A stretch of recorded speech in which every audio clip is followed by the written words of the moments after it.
oli ku BOCAT TV. Leero enkya ne luli BOCAT TV. Buterevu oli ku BOCAT TV, MINAH HAJJI nga bulijjo mbeera nkomyewo okuleetera ebyakabi.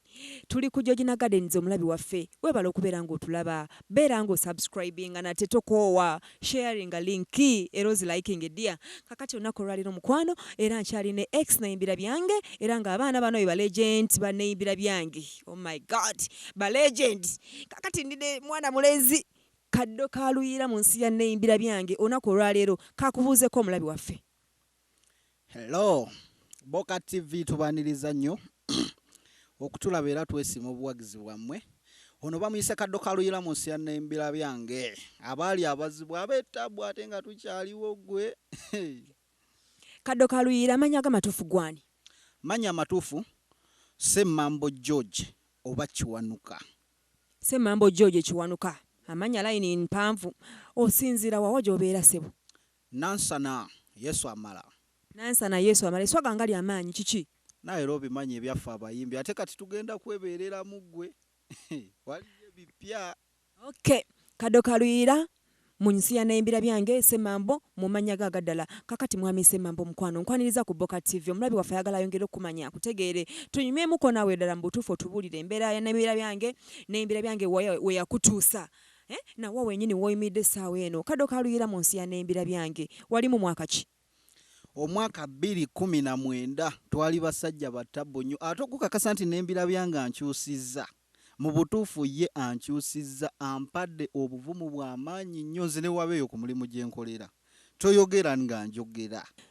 Kakati mukwano mu nsi ya neyimbira byange eno wabeerangamu otya?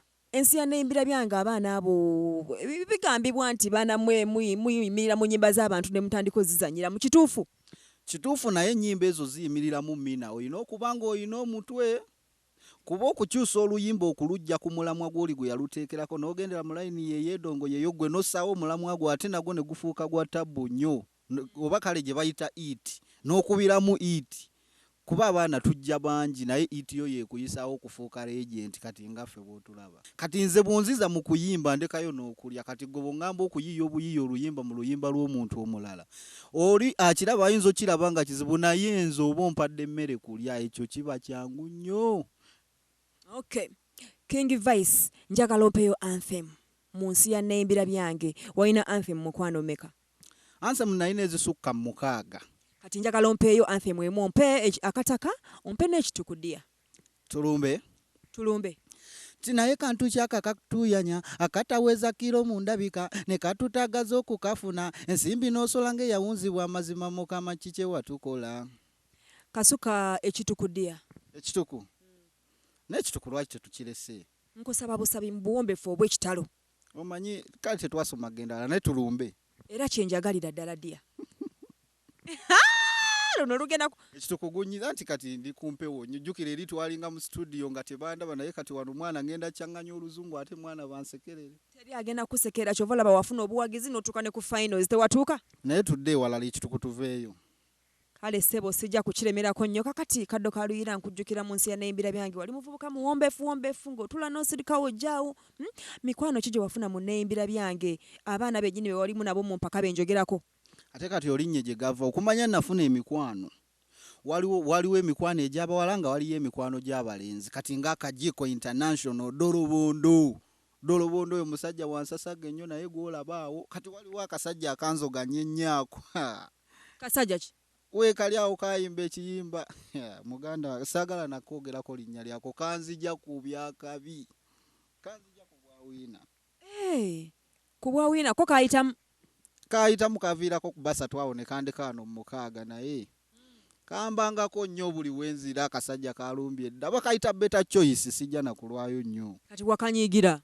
Saakanyiigira olw'ensonga ate kati neebuuzaako keebuuze kuba kansinga tekiniiki kambala amapeesa jajja. Bannange gana amagye ga ku ttaka gennyini. Kadokaluyiira omusajja gwe bayita ogambye yani? Better choice. Better choice. Mwana mwatuka ku finals era nzikirize paka mubeeramu ebyo byonna.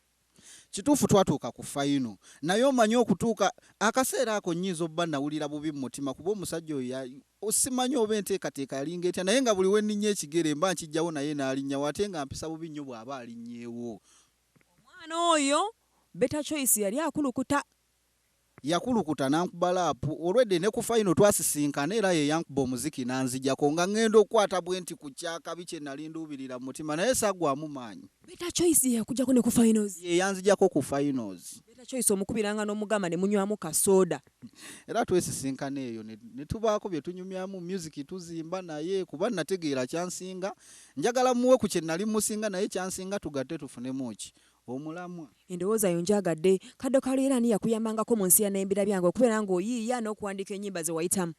Nze okuwandiika ennyimba nakozesa mutwe gwange n'obudde bye nnyinza okuwanga ebyanyambako omutwe n'obudde bye nakozesa okutuuka nti nfulumya ekintu ekinyumirwa abawagizi nenfuna obuwagizi mu kumpagira kusimba. Weemalirira. Neemalirira ate ne neefaako nnyo. Oli musajja w'amaanyi olina obwongo totudde kakati owandiika ennyimba. Okuwandiika mpandiika. Owandiikira baani era nnyimba kika kizosobola owandiika? Mpandiika zange naye nga mpandiika nnyimba R&B nga bw'olaba balutalo bakingi saha ze nnyimba mwenzijja mu kaseera akatali kagere okuyitirira mugenda ziwulira. Mpaayo oluyimba lwe wayitamu ku Radio Simba mu n'embira byange oluyimba lwo hit. Hit eyanfuula ekizibu era nga kati ne bwe mba ngikubye era eba yansasagge. Oluyimba olwo baluyita mweraba ngenze oba byenda byembirabye olwabasudde. Lutambula bwe tunkuwe ti agamyuka omutezi ge gamyuka n'akasolo gwe nnyaba atali nnyiniyo tomanya we beelumiwa. Tusimye ebinnya ne ku nsulo tutuseeko singa byali bya lanka kyepeza ndi tujjudde ne bannyini by'obambi babigezaamu bakukunavu amazima nga kikonde ky'abalugugwe kubamu akafaananyi nga kyali mu ngoye ze wakukunadde bw'atyo naye watya nga zijjeemu mazima abakazi mukama yabawesa gumogwo mugugu gw'ekibuga ani ali gusengulawo bbo. Tusimye ebinnya ne ku nsulo tutuseeko singa byali bya lanka kyepeza ndi tujjudde mazima abakazi mukama yabawesa gumogwo mugugu gw'ekibuga ani ali gusengulawo. Bannange Kadokaluyiira n'oyimirira mu luyimba lw'omugenzi bw'otyo wali wategeeza kyawo mu luyimba olwo? Kale omwo nagerezaamu okuyisizaamu obubaka nti abakyala mubanye abatta bujajja omugugu gw'ekibuga oyinza obutakitegeera nnyo naye era akitegeera aba akitegeera. Mbutuufu tusimye ebinnya naye muganda wange ku nsulo yonna tutuuseyo naye ekibuga tebakisengula ekyo oba baaba wakiki nange simanyi. Kadokaluyiira oli musajja mufumbo? Kisoboka okuba. Oli musajja mufumbo? Kisoboka okuba. Mufumbo w'abameka? Just omu yekka ate nze atali HAJJI munnaaye. Ennaku zino munnaye n'abatali ba HAJJI bayiga okwebeereramu nze mbatumira era mbawagira. Kakati Kadokaluyiira oli musajja muzadde? Ndi musajja muzadde. Emyaka gyo gyogera oba otyo gyogera? Nsobola ogyogera emyaka nina emyaka 23. Ng'oli kibeibe nnyo myaka 23. Sigambye 18 oba 17 ndi above 18 23 kitegeeza ndi musajja. Era oli musajja oyimiridde? Yanyimiridde. Kadokaluyiira bubaka ki bw'osobola okuwa abavubuka abaagala okujja mu n'embira byange sizoni eddako? Okumanya ng'obubaka bwo ngenda bubaweera ddala era bw'oba oyina omutima ng'oyinamu muli akatimatima ng'olira oyagala okujja mu n'embira byange naye nga waliwo ekyagala okulemesa mpozi nga toyagala music ne bw'oba owulira n'abayimbi abo abanene be mulaba bwe bababuulira gye bayitidde ate kati ffe nnyinza okuga nti bw'oba oyitidde mu n'embira byange oyinza obba n'omukisa munene nnyo kuba essaawa eno nandibadde soogera ku BOCAT TV naye n'embira byange ntuusizza okubanga essaawa eno ndi ku TV njogera nakikuba era gye mpitira eyo yonna ku kyalo bamanyi mu kyalo gye banzaala Kadokaluyiira bw'omwogerako baba bamutegeera. So omuntu yenna ng'oyagala mbutuufu kigambo bwa serebu kintu kyanjawulo nnyo. Omuntu bw'ojja mu n'embira byange obulamu bwo bukyuka. Nze mina obulamu bwakyukira ddala nnyo era ndi wanjawulo nnyo ne ku kyendeeta ate ngenda fuukira ddala wa taabu nnyo naye ng'era mpitidde mu ki mu n'embira byange. Kale mbuulira ebirungi by'ofunye mu n'embira byange. Ebirungi bye nfunye mu n'embira byange essaawa eno ebirabo twabifuna eri bachifu abatuwagira ne bachiefes. Nze ekitone nnyo buli we nagendanga ku Radio Simba ne bwe nali sikozo mayinze envugo okada jajja. okitegeera naye ne bwe nali sikoze ku okada nga ngenza okuyimba ku radio Simba ku mpewo nga nvayo sente zange nga nzina oba oliawo akasimu kaze Kadokaluyiira muwadde 3 2 5 ogenda okuwanya ng'olina mu 10 ng'osinga ne yakedde ku macha muganda ng'ofuna sente tekikwetaagisa kola nnyo kozesa mutwe na bwongo naye n'embira byange nza nkoledde nnyo kuba ye mufunyeemu nafunamu ekibiina kati twagenda okuyimba ne balaba nga mbutuufu tuyina talent ne batusunsulamu ne batuteekerawo ekibiina kya Rio's production era kati kigenda mu maaso music yatandise ofuluma owa Rio's nsuubira era nange nga King Vice mu Rio's budde bwonna owange njiwawo. Okay, kakati Kadokaluyiira mwali mu nsi ya neyimbira byange waliwo mwagendere Kalangala wagende Kalangala jajja Kalangala nalumba ate onzijukiza life eyo jajja nalumba Kalangala nanyumirwa omanyi okuwa luumu wekka kati buba buwungera ngendo laba ekyennyanja kizze nga kimazeeyo essowaani bayiza we nakikuba n'ekifaananyi naye memule yange kwe nali nakiteeka neegwa naye mbutuufu natunuulira ekyennyanja nali ekyennyanja emmere n'ennema ebyokunywa byannema ate jajja nakiri mbwetaavu ali kityawe Kalangala mpaamu ku kifaananyi kye Kalangala mu kusimbula wano entebe twalinnya mmeeri eri VIP abasajja baatusaamu ssente gwe okimanyi baali basasula emitwalo 3 saakwatako mu nsawo yange byonna ne waleti byonna nze natuuka ali kulya life just life ewedde omanyi okulya life nga mbutuufu omwana yakuteereddemu ssente gwe ekinyuma bw'ogendako mu kaswimming pool bw'okoowa n'oyambuka mu bbaala bw'okoowa n'ogenda mu luumu gye baakuwadde ng'ate osanzeyo ekyana ekyokeketa kibeebi mwana obitegeera wali wonna sina na bwe nkunyumiza.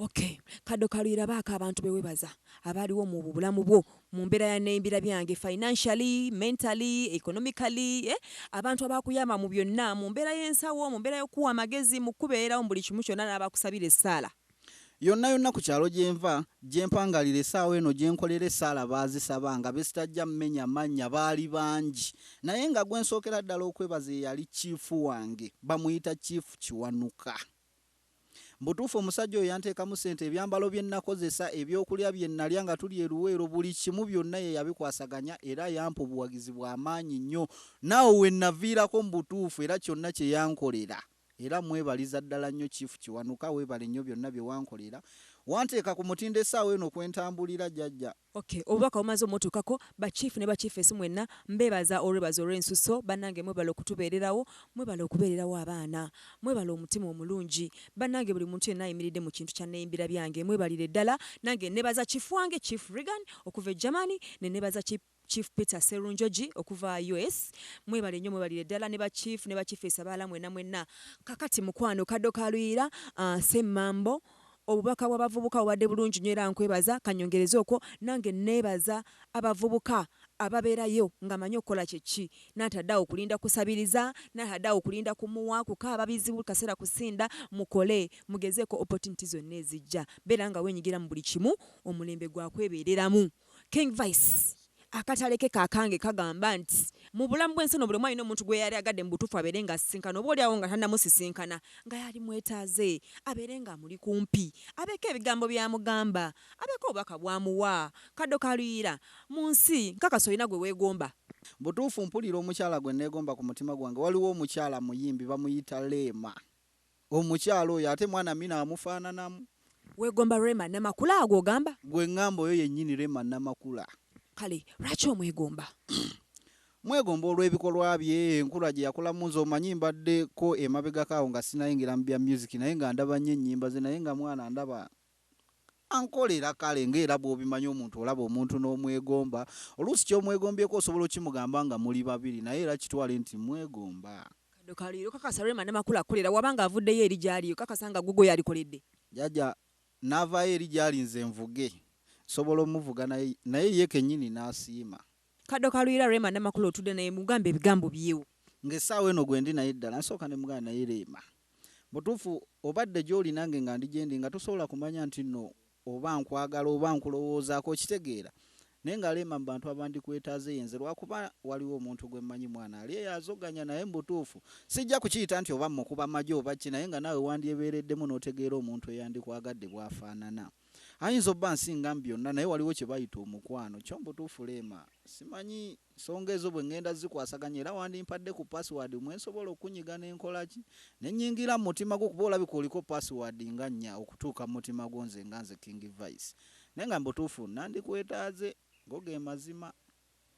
nze nganze Rema byampeddeko dda naye nga King Vice njagala nyongereyo akayimba kamu mukwano ku nnyimba zo eza n'embira byange ngenda kuwako kasampo just katono ti akabiko mulalu nga kabikuse ono omwana yagejjuka UGANDA'S namulabye gulo yabadda n'abamikwano bwanti okulingiza mmwe mumanyi ndi shapu nalabye ogukata ogwakukunala nkyatenda ng'ogusoggola gwetaaga basatu ab'amaanyi okawulidde ako nkawulidde ssebo oli wakabi nno nze nagambye dda nakugjeeko buli kimu ne nkulekera mpulirize buwuliza nnyimba zo kakati King Vice mu Rio's production olinayo akayimba ate Rio's production ennyimba nina ezisukka mu 4 njagala ompeeyo lumu akapera lumu tulumbe sentezo sinazifuna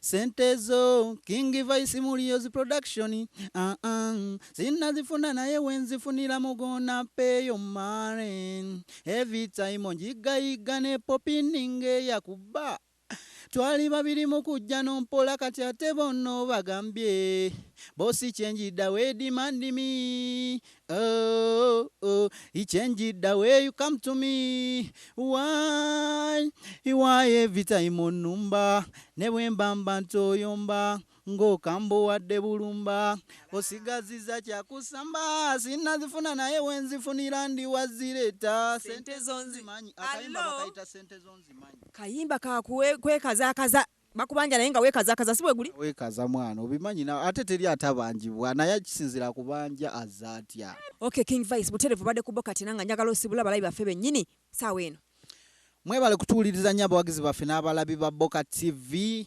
Simba Radio Simba era tubeebaza nnyo n'egyo gina garden etuwadde ekifo eno MINAH mbeera nga nkusiibula teweerabira okuyitako ku Georgina Gardens omulabi waffe omulungi Georgina Gardens kifo kirungi nnyo balina buffet balina swimming pool balina bouncing castle z'abaana kifo kinene balina executive gardens balina wosobola okukolera conference balina wosobola okukolera emikolo bannange bakuwa free venue just buy drinks and eats ebisulo birungi nnyo nnyo nnyo biyoyotevu bulungi nnyo mulimu Kampala mulimu Soroti Mbarara Masaka walungi nnyo mukwano just know emanga ngambye walungi believe me walungi mukwano yitako wali ku Lubya Hill wakabi nnyo watabu nnyo tugenda mu season y'abasama abasama bannange mujje muyiteyoko ku Georgina batuwadde ekifo buterevu MINAH mbeera nga nsayininga out tavaako oli ku BOCAT TV leero enkya na luli BOCAT TV